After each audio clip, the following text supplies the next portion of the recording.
Olá, seja bem-vindo ao canal Matemática Superior. Hoje a gente vai para a aula 3 do curso de Cálculo 3, pelo Instituto Federal do Norte de Minas Gerais, campus Montes Claros. Essa disciplina está sendo dada remotamente. Vamos lá recepcionar os alunos? Bom dia, pessoal.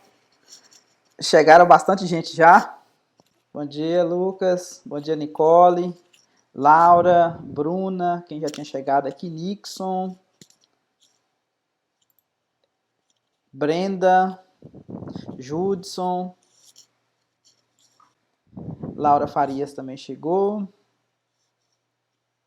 Nayane, bom dia, Érica, Natália chegando também, bom dia, Natália, Laura Jennifer chegando agora, bom dia, Laura, Caio Ebert também, bom dia, Caio, leram, Gabriel Luiz, leram o conteúdo da aula de hoje? Lucas falou um joinha ali, Nicole falou sim, Gabriel Luiz apareceu aqui também. Fez um joinha, leu o conteúdo? Não? Tem que ler, viu, Gabriel? Daniel fez um joinha ali, que leu. Bom dia, Antônio Arley. Igor César também chegando. Bom dia, Igor César. Luísa. Opa, cliquei aqui sem querer. Então, hoje nós vamos começar a nossa segunda semana do curso de Cálculo 3. Nossa segunda semana, nós temos a aula 3 e a aula 4. Então, na aula de hoje, a gente vai falar sobre integrais, sobre regiões mais gerais. Na verdade, na aula passada, a gente já tinha começado a falar, né? A gente viu regiões do tipo 1, ok? No finalzinho da aula, Paulo chegando. Bom dia, Paulo. A gente viu regiões do tipo 1, então hoje a gente vai ver regiões do tipo 2 e a gente vai ver também coordenadas polares na aula de hoje, que é outra maneira da gente... O Elber chegando aqui, bom dia, Elber. Que é outra maneira da gente, quando a nossa região de integração envolve alguma coisa parecida com arco de circo, né? Ou seja, não são segmentos de reta. Então, a coordenadas polares vai servir para essa situação. Então, vocês lembram da região do tipo 1?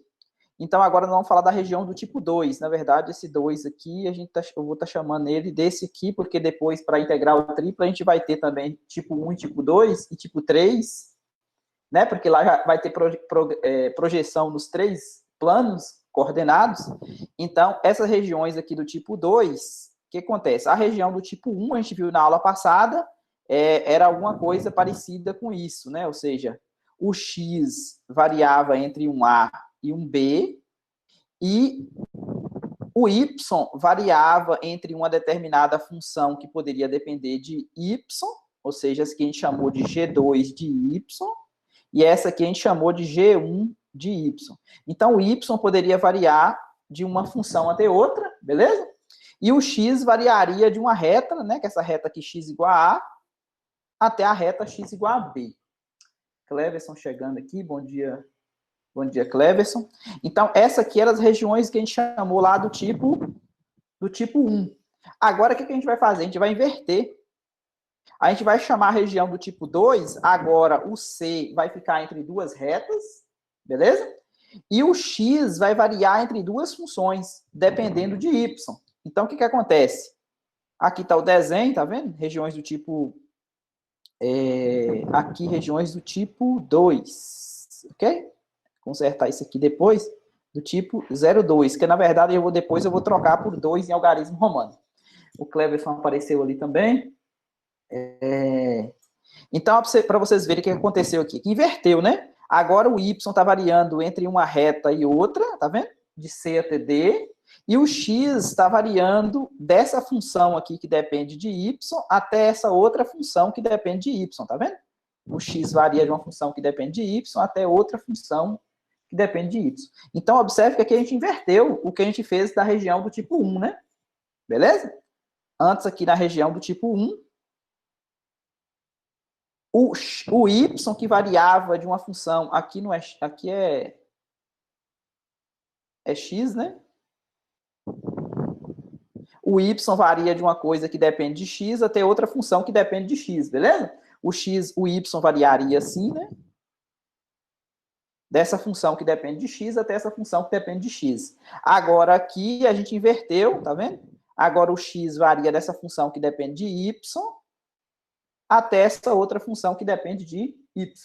Ficou claro o que é a região do tipo 2? Ficou, gente? José Igor falou sim, deu joinha, Nayane, todo mundo deu joinha, porque eu tô vendo aqui só Cleverson, Daniel, Paulo falou sim, Nicole falou sim, Luísa falou sim. Aqui eu consigo observar na minha tela Cleverson, Daniel, aqui, ó. Cleverson, Gabriel, Daniel e Nayane, José Igor e Lucas. Se mais alguém tá com a câmera ligada, eu não consigo. Mais alguém tá com a câmera ligada aí, gente? Ou não? Porque talvez esteja com a câmera ligada e não esteja aparecendo aqui. Só para me tirar. Acho que não, né? Se tivesse com a câmera ligada, acho que daria preferência aqui, né? Ok, então, vamos continuar. Agora, o que a gente vai fazer? Nas regiões do tipo 1, a gente utilizou o teorema de Fubini para poder fazer aquela complementação. Vocês lembram lá, né? O que a gente tinha? A gente tinha a função definida no domínio D dessa maneira. O que a gente fazia? A gente pegava e colocava um quê? Colocava um retângulo, de forma que esse retângulo... Rafaela chegando. Bom dia, Rafaela. De forma que esse retângulo, ele englobava, né, esse D estava contido dentro desse retângulo, e a gente pegava e zerava o pessoal que ficava do lado de fora da região. Então, aqui a gente vai fazer a mesma situação, tá vendo essa F grande que aparece aqui, ó? Essa F grande aqui, ela está definida sobre o retângulo, tá vendo? Está definida sobre o retângulo. Agora, o que acontece? O retângulo, ele vai de CD e AB, tá vendo? Ou seja, essa aqui é a integral iterada que a gente costumava fazer lá na seção 15.2 do livro do Stuart, da aula passada.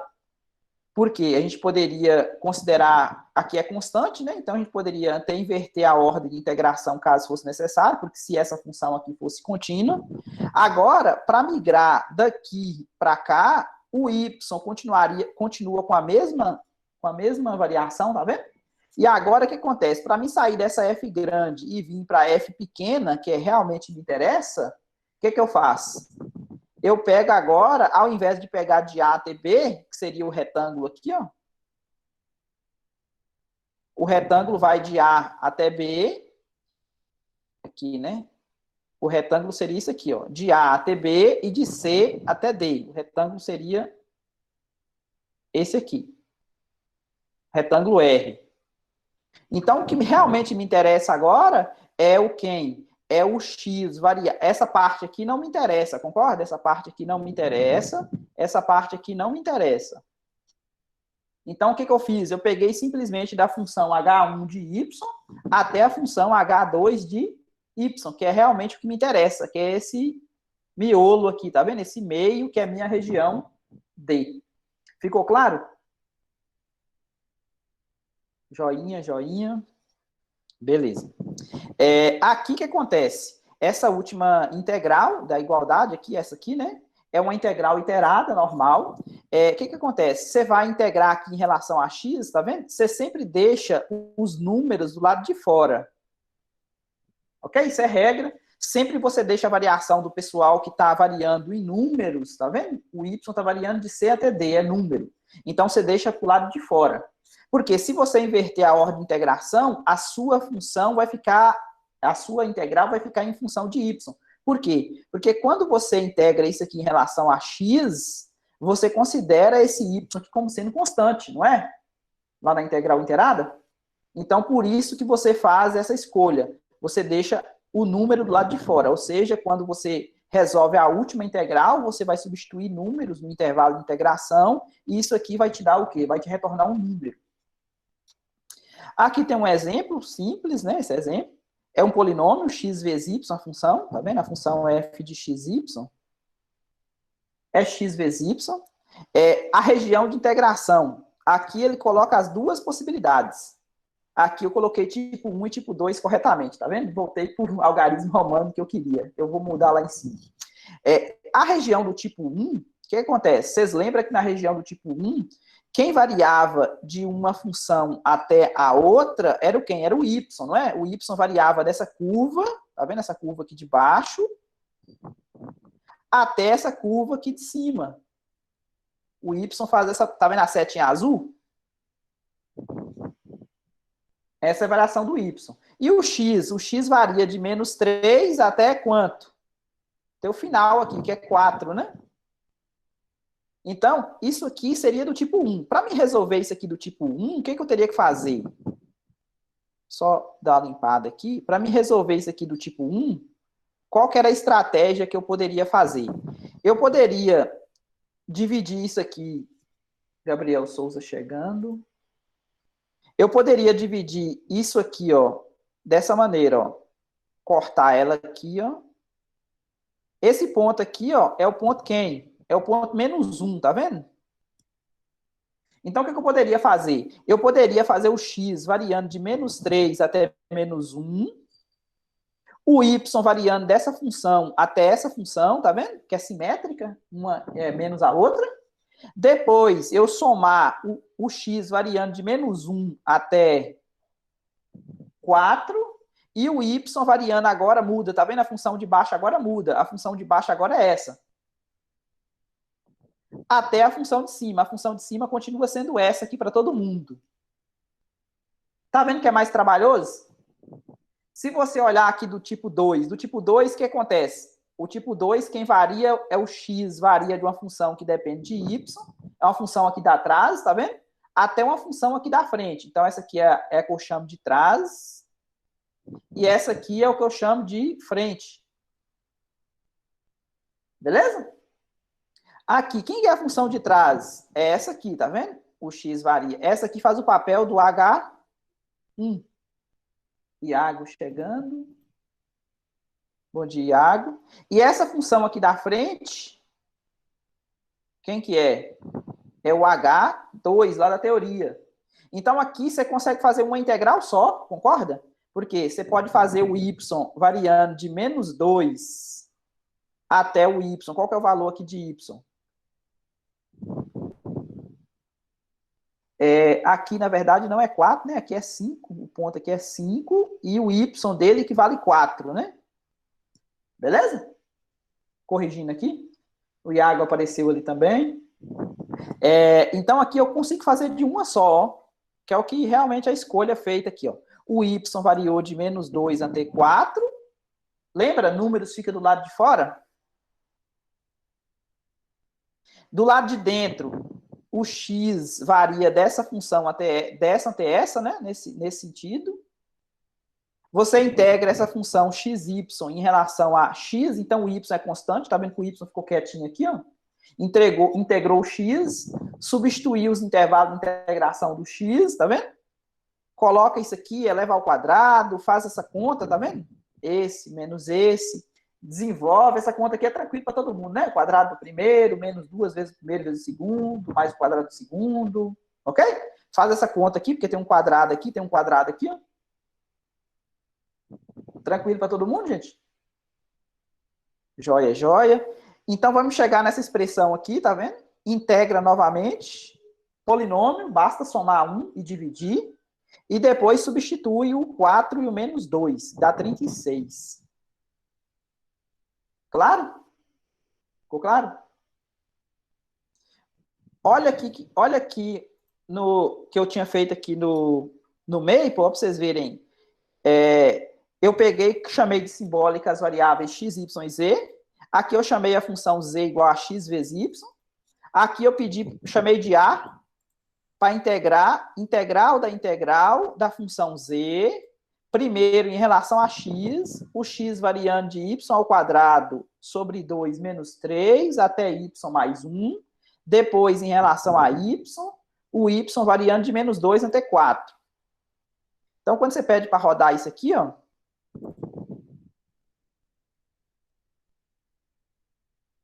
esse aqui eu chamei de tipo 2, né?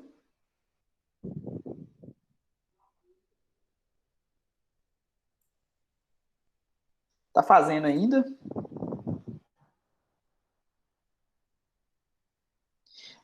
Ok? Já apareceu aqui do canto direito aqui as variáveis. E quando você pede para o A, ele vai retornar 36, tá vendo? Que é o valor que a gente encontrou lá. Agora, se você fosse fazer do tipo 1, olha o que você tinha que fazer. Você tinha que pegar o quê? Tinha que dividir aquela integral em duas, né? Lembra que eu falei para vocês que tinha que fazer um pedaço do x de menos... O x variando de menos 3 até menos 1. E depois o x variando de menos 1 até 5, que seria o outro pedaço. O y aqui varia da função de baixo, que seria menos a raiz quadrada de 2x mais 6, até a raiz quadrada de 2x, aqui, ó.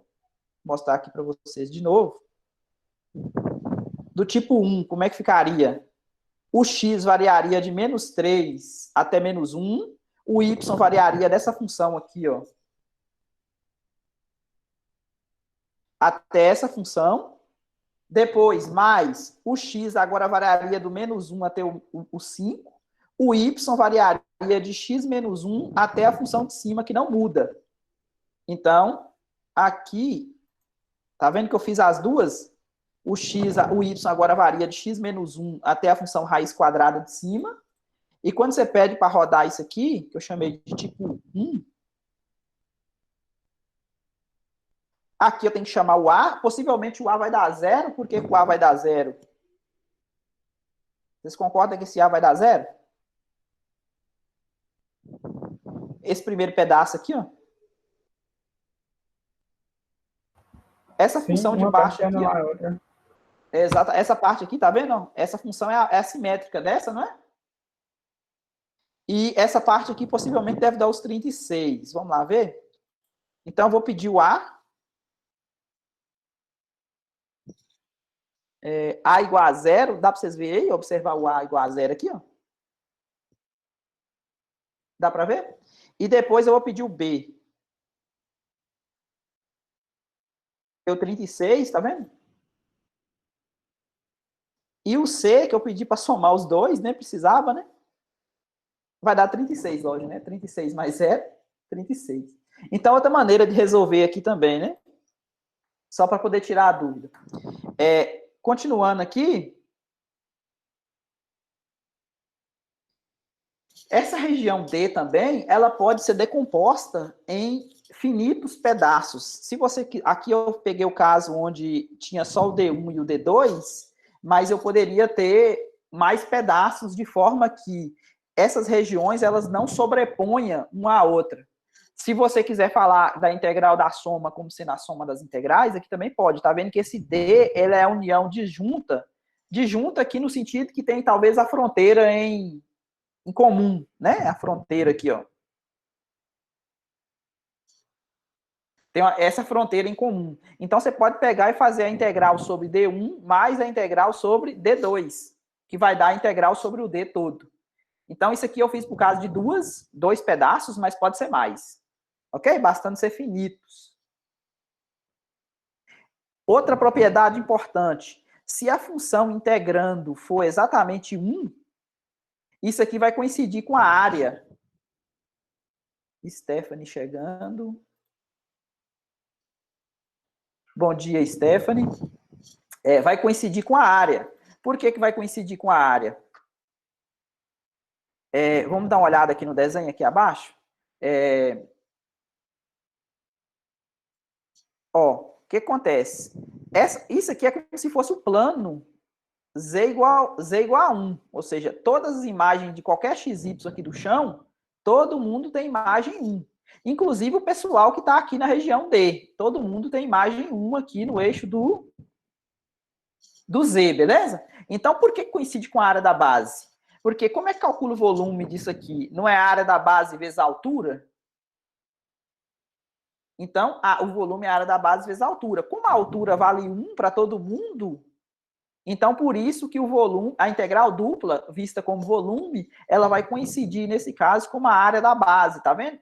Ela coincide no valor numérico, a menos de ordem de grandeza. Por exemplo, o volume vai ser unidade de medidas ao cubo. A área vai ser unidade de medidas ao quadrado.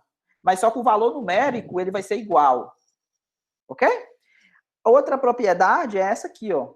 Se você tem uma função que ela está compreendida entre duas constantes, então a integral dupla dessa função, se esse m aqui ele é positivo, e esse aqui também é positivo, então esse volume dado por essa integral aqui, ó, delimitado por essa função, ele vai ser maior do que esse volume aqui e esse volume. Quem é esse volume?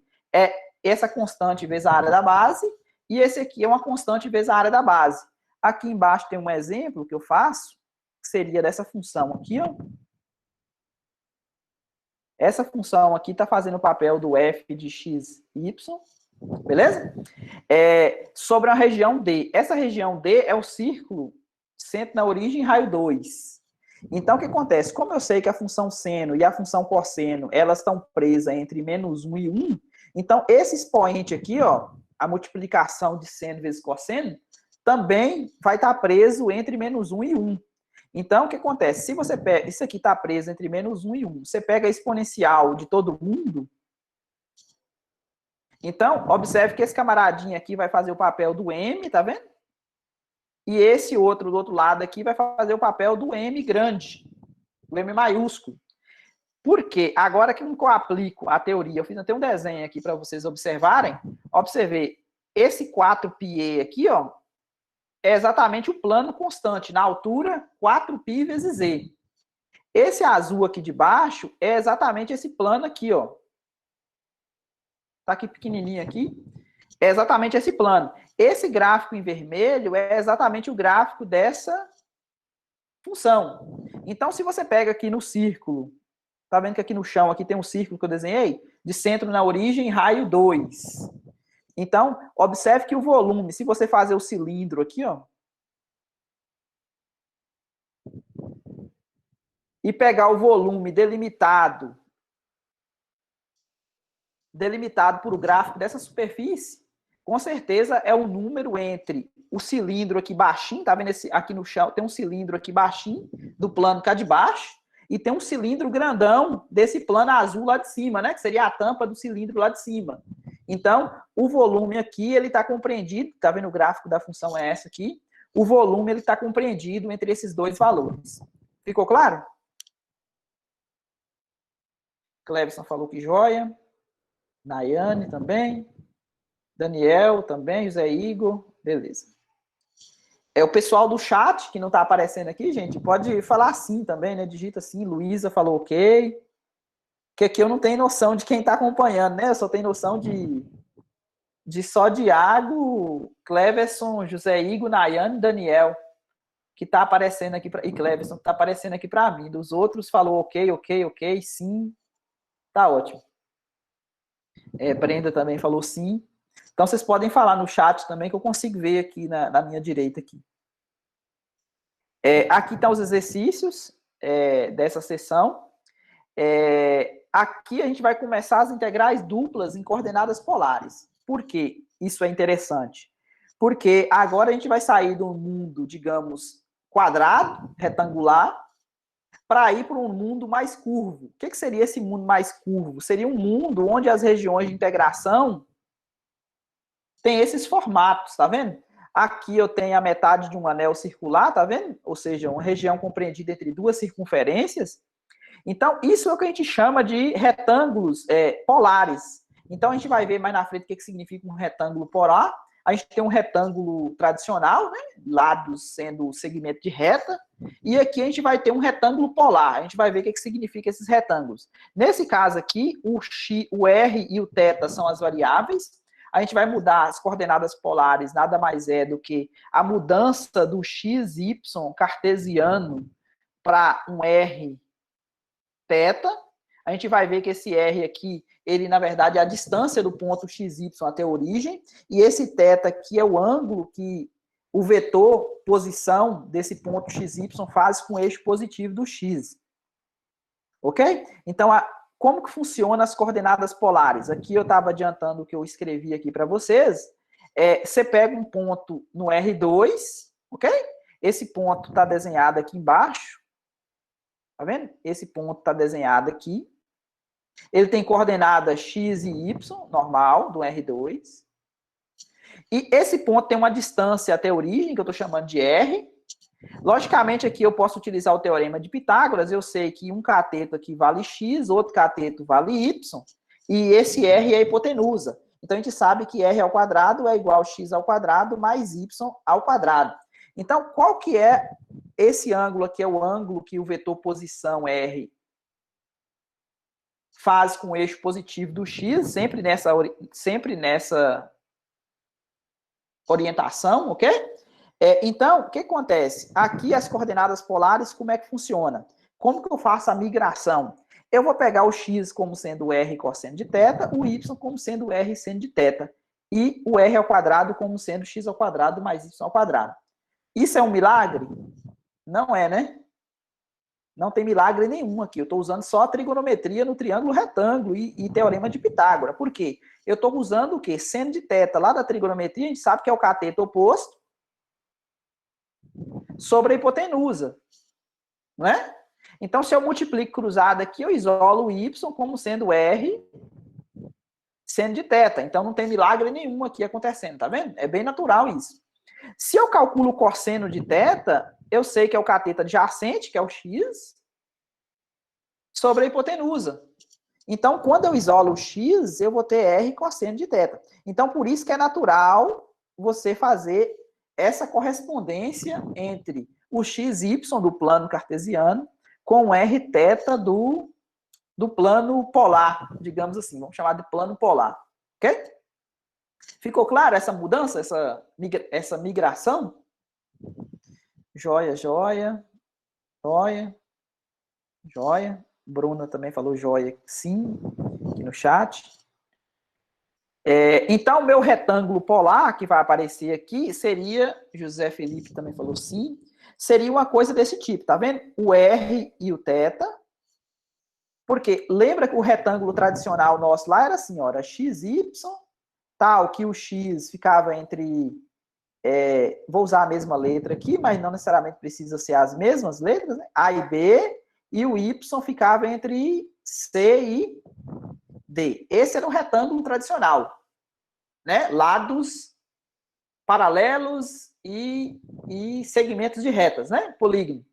Agora, o meu retângulo polar, ele vai ter essa cara aqui, ó. Ou seja, eu vou pegar esse mundo aqui, ó.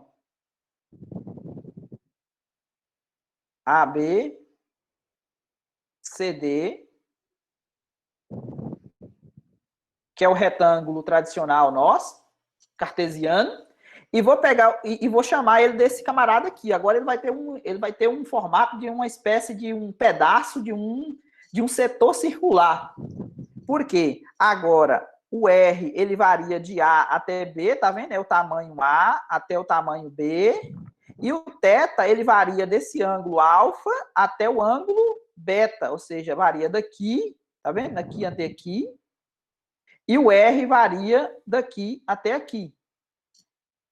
Ou seja, essa orientação aqui do X variando de A até B, o Y variando de C até D, é trocada aqui, ó. O θ variando de alfa até beta e o R variando de A até B. Ou seja, o raio do tamanho A até um raio do tamanho B.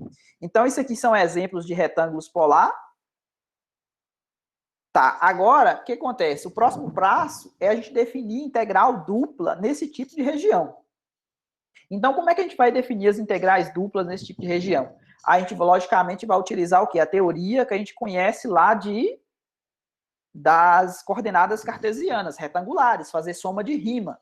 Ou seja, como que a gente vai fazer a soma dupla de rima nesse camarada aqui, ó?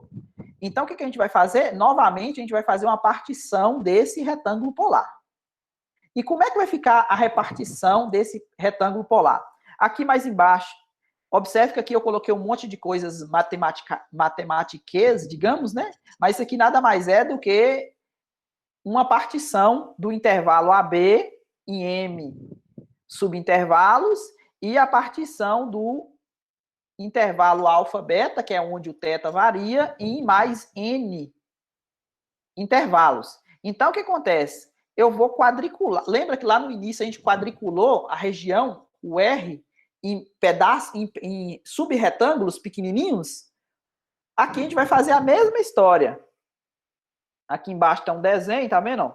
Aqui fica mais claro, tá vendo que eu estava falando para vocês? O que eu vou fazer? Eu vou fazer a partição desse retângulo aqui, ó.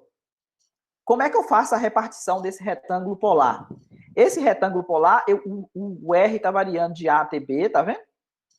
Só que eu peguei esse tamanho aqui, ó, que é B menos A, e dividi por M de Maria. Se eu dividir esse negócio por M de Maria, aí vai aparecer um monte de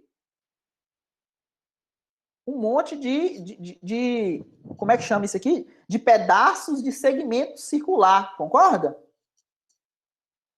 Um monte de pedaços de segmento circular. Da mesma maneira, eu peguei o θ varia aqui, tá vendo? O θ varia do alfa até o beta. O que eu fiz isso aqui? Peguei isso aqui e também cortei no monte.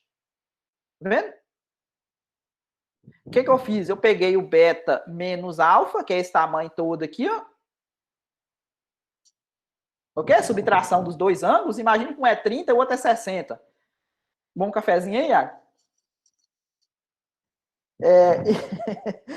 Imagine que um é 30, outro é 60. Quando você faz a subtração dos dois, o que acontece? Beta menos alfa, eu vou dividir por n. Então, quando eu divido por n, eu vou ter um monte de segmentos de retas aqui, concorda? Fazendo ângulos, que eu estou chamando de delta θ. E esse pessoal aqui, eu estou chamando de delta, a variação entre dois raios consecutivos aqui, eu vou chamar de delta R. Beleza? A partição aí? Não estou entendendo essa parte. Qual que é a parte, Bruna? Aqui da partição do retângulo polar? Dos ângulos. Isso. Ó, Bruna, o que acontece? Eu tenho aqui o R variando, vou só repetindo. O R está variando de A até B. Então, B menos A é o tamanho. Imagina que você tem uma circunferência de raio 2 e uma circunferência de raio 10. Então, quando você pega 10 menos 2, não vai dar 8 entre uma circunferência e outra? Então, eu estou pegando esse 8 aí e estou dividindo por M. Quando eu faço isso, eu vou ter um monte de circunferências assim, ó. Se eu dividir por 3, por 4, por 5, vai ser a quantidade de circunferências que eu vou ter entre a circunferência de raio 2 e raio 10, que eu estou chamando aqui de 2 e 10, ok? Então, isso aqui é a partição do raio. Eu vou ter esses camaradas aqui, ΔR. Agora, o ângulo eu vou fazer na outra direção. O ângulo eu vou pegar, imagino que seria 30 e 60, eu vou pegar o quê? Eu vou pegar 60 menos 30, vai dar 30, e vou dividir por uma quantidade, sei lá, por 10. Eu vou ter o quê? Eu vou ter essas linhas aqui, ó. Ou seja, eu vou ter, se eu dividir 30 por 10, vai dar 3. Então, vai ter 33, 36, 39, e assim vai, entendeu? Até chegar nos 60. Ficou claro?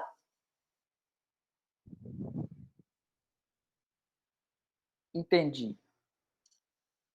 Tá, beleza. Então, vamos prosseguir aqui. Então, o que eu vou fazer?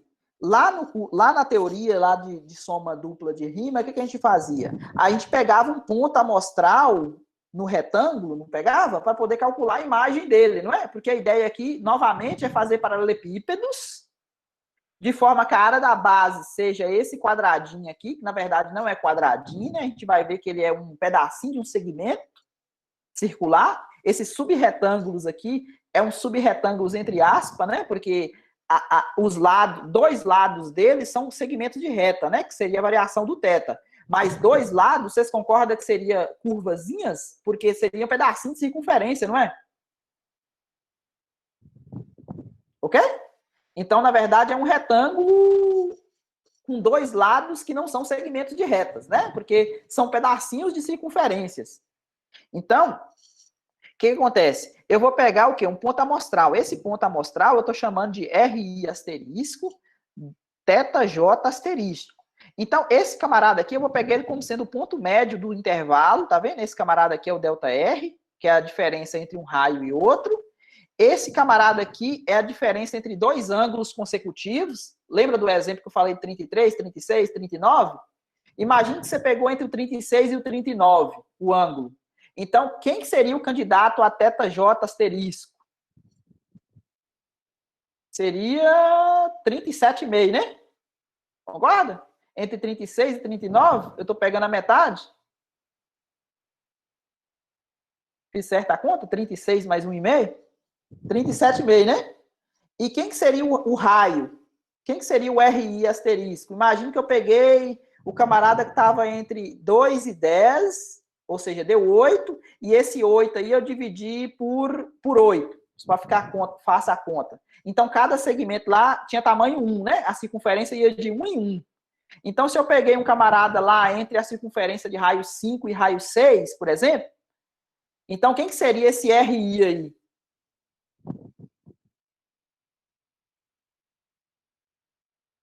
5,5? Todo mundo concorda?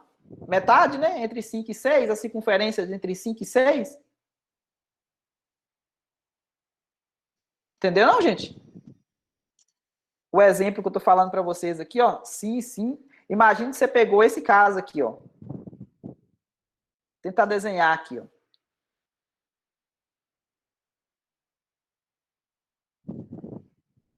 Esse camarada aqui vale 60 graus, é 30 e 60, então esse aqui vale 30 graus. Imagina que você pegou uma circunferência aqui, ó. Essa aqui tem raio 5, essa aqui tem raio 6. Esse ângulo que você pegou aqui, ó, é o camarada 36, esse aqui é o 39 graus. Então, esse ponto aqui no meio, quais são as coordenadas dele? É a metade aqui, não é? A metade aqui, a metade aqui 5,5. E a metade aqui, não é?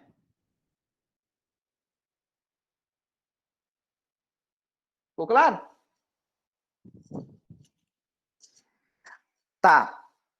Então, voltando aqui, né? Ou seja, um ponto médio, como é que a gente calcula o ponto médio? O ponto médio, o que a gente faz? Você tem um intervalo que vai de A até B, o ponto médio aqui basta você somar e dividir por 2, não é? O ponto médio. Então, por isso que esse RI asterisco, como ele é o ponto médio, você está somando o RI menos 1 mais o RI, que seria a circunferência, o raio da circunferência de trás, o raio da circunferência da frente, tá vendo? Esse RI aqui seria esse camarada, I menos 1, né? Esse aqui seria o RI. Soma os dois, né? 5 mais 6 dividido por 2. Por isso que deu 5,5, né? Ok?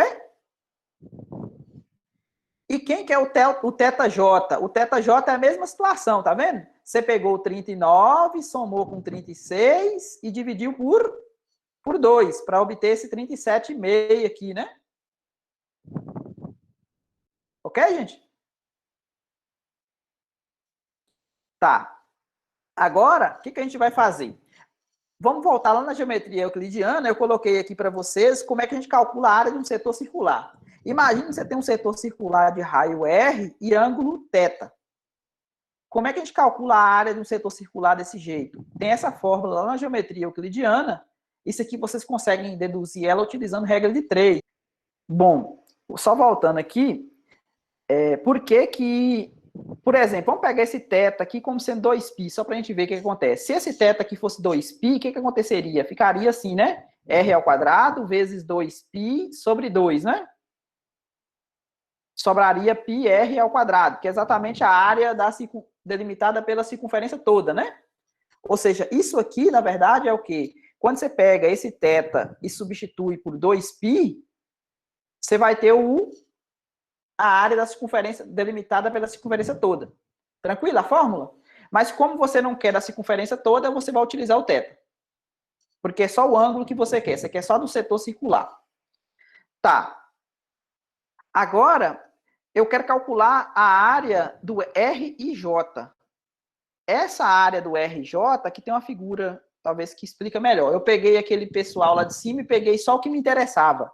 Eu quero calcular a área dessa coisa em verde aqui, ó. Esse aqui é o raio de dentro, esse aqui é o raio de fora, esse aqui é o ângulo o menor, né? Esse aqui é o ângulo maior. Pro exemplo nosso lá, o que acontece? Por exemplo nosso lá, esse camarada aqui era o 36, esse camarada aqui era o 39, esse camarada aqui era o 5, esse camarada aqui era o 6. O exemplo que eu dei lá em cima, né?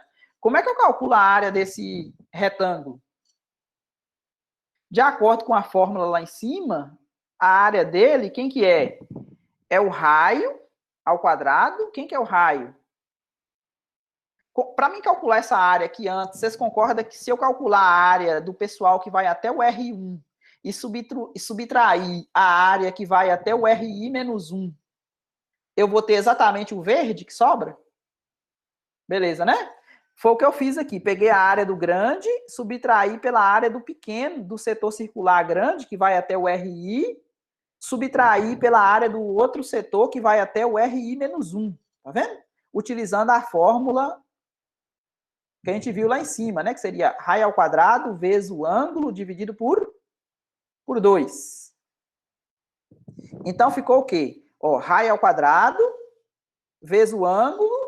Tá vendo que o ângulo aqui é igual para todo mundo? Porque o ângulo aqui, no caso, seria 3 graus, né? 39 menos 36.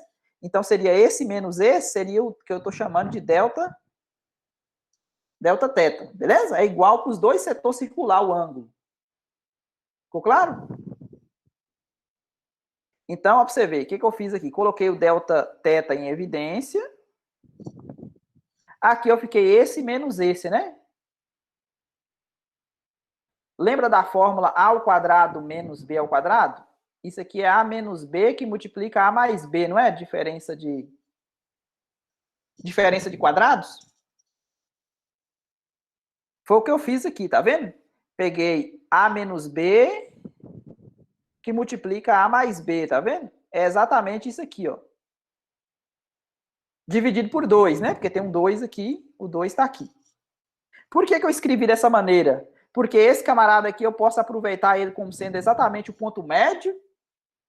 E esse camarada aqui é exatamente o ΔR, tá vendo? Ó, o ΔR é esse aqui, que é a diferença do raio maior pelo menor. Esse camarada aqui é o RI asterisco. Tá vendo? O RI asterisco. E o delta θ eu conservei. Ficou claro para todo mundo?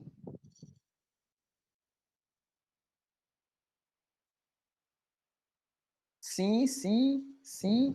Luísa falou sim no chat também. Tá. O que a gente vai fazer a partir de agora? Nicole falou sim, Gabriel Luiz sim, José Felipe ok. O que a gente vai fazer a partir de agora? A gente vai aplicar as coordenadas polares nesse ponto aqui, ó. Lembrando que esse ponto aqui, ele é um ponto... Lembra do P que a gente colocou lá? Esse P ele tem coordenada XY, mas ele tem coordenada também Rθ. Então, o que acontece? Eu vou usar tanto o fato desse ponto P ele ter coordenadas cartesianas e também coordenadas polares. Então, como é que eu vou representar esse ponto? Esse ponto aqui, ele é um ponto qualquer, que eu vou chamar de XIJ asterisco, YIJ asterisco. Aí, o que eu vou fazer? Eu vou pegar esse ponto XIJ asterisco, esse ponto de coordenada YIJ asterisco e YIJ asterisco e vou utilizar o que a gente aprendeu lá de coordenadas polares, beleza? Então, para você ver, ó, o X, vocês lembram lá que era R cosseno de θ, não era? O Y, quem que é o Y? R seno de θ. Ok? Então, como é que vai ficar a soma de rima? Imagem do ponto para fazer a altura vezes a área da base. Lembra para fazer o volume dos paralelepípedos? Então, estou querendo somar isso aí tudo, não é? Então, isso aqui, o que eu vou fazer? Eu vou fazer o I variando de 1 até M, tá vendo? O I e o J variando de 1 até N para fazer a partição dos intervalos alfa, beta e AB. Aqui, no lugar do X, eu vou colocar equivalente à coordenada polar dele. No lugar do Y, eu vou colocar o equivalente à coordenada polar dele. Esse camarada aqui eu vou conservar. Só que esse ΔI, que seria a área, a gente viu que a gente pode escrever ele como sendo quem? Como sendo isso aqui, tá vendo? RI asterisco vezes ΔR vezes Δθ. Então, ó, apareceu aqui esse camarada aqui é o delta AI, que a gente acabou de deduzir lá em cima. Então, como é que fica a coordenada de mudança de variável para polar? Se eu pegar o R variando entre A e B, observe que aqui é maior do que zero, né? E o θ variando entre alfa e beta, como é que vai ficar a minha mudança?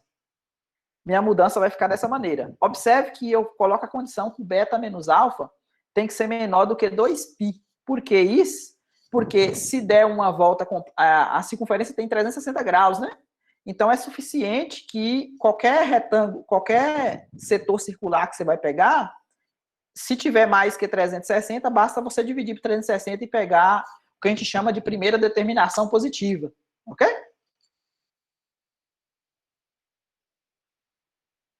Então, o que acontece? A soma de Riemann, o que vai acontecer? A soma dupla de Riemann, né? É dada dessa maneira. Sempre a gente pega o m e o n para mais infinito, para quê? Para poder esse desenho aqui, ó.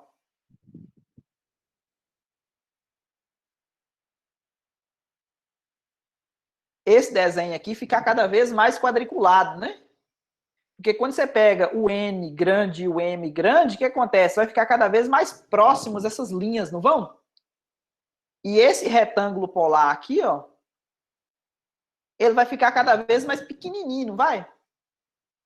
E se ele fica cada vez mais pequenininho, a escolha do ponto amostral também vai ficar cada vez mais pontual, né? Ou seja, os paralelepípedos vão ficar cada vez mais finos. Agora vai ser um paralelepípedo mais invocado. Por quê? Porque duas paredes dos paralelepípedos vão ser meia curvas, não vão? Por causa da circunferência? Vai ser pedacinho de circunferência, não vai?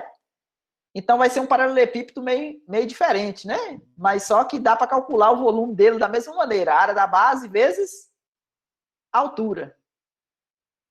Então, é o que está falando aqui, ó.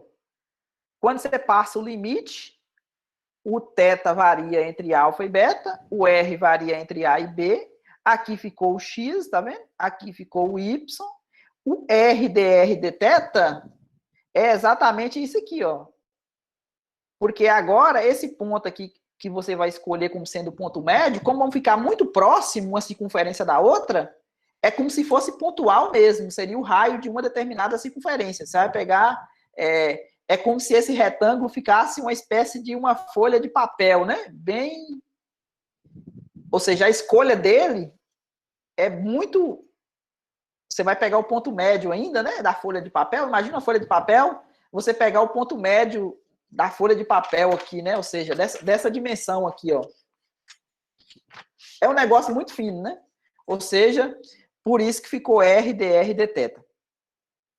Uma maneira de você decorar como é que ficaria essa área, esse aqui é o ΔA, né? Quem que é esse ΔA? Que a gente pode chamar também de dA, né?